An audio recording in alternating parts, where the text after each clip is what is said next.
नमस्कार दोस्तों, आप सभी का स्वागत है Aryan mobile tips YouTube channel में। अगर आप भी यूज करते हो ओप्पो K14X 5G का फ़ोन, तो इस वीडियो में आपको बताने वाले हैं कि अगर अपने फ़ोन में यहाँ पे कॉल कर रहे हो किसी को भी, तो आवाज़ जा नहीं रहा या आवाज़ आ नहीं रहा, कॉल एंड प्रॉब्लम, कॉल से रिलेटेड कोई भी प्रॉब्लम रहेगा 100% इस वीडियो में सॉल्व करके बताने वाले।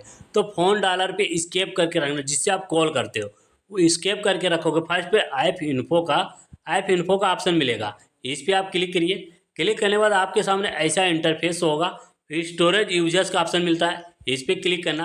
क्लिक करने के बाद ऊपर से चौथा वाला ऑप्शन मिलेगा क्लियर डाटा का, इस पर क्लिक करिए। राइट साइड नीचे मिलेगा डिलीट का, डिलीट वाले ऑप्शन पे क्लिक कर देना। आपका फ़ोन डालर डिलीट नहीं होगा, टेंशन लेने की ज़रूरत नहीं है। इसके बाद पूरा बैक आ जाना। इसके बाद यहाँ पे कॉल करके बात करिए, आवाज़ जाएगा भी, आवाज़ आएगा भी। अगर जिसके फ़ोन में जा नहीं रहा है या आवाज़ आ नहीं रहा है, तो कॉल साउंड प्रॉब्लम है।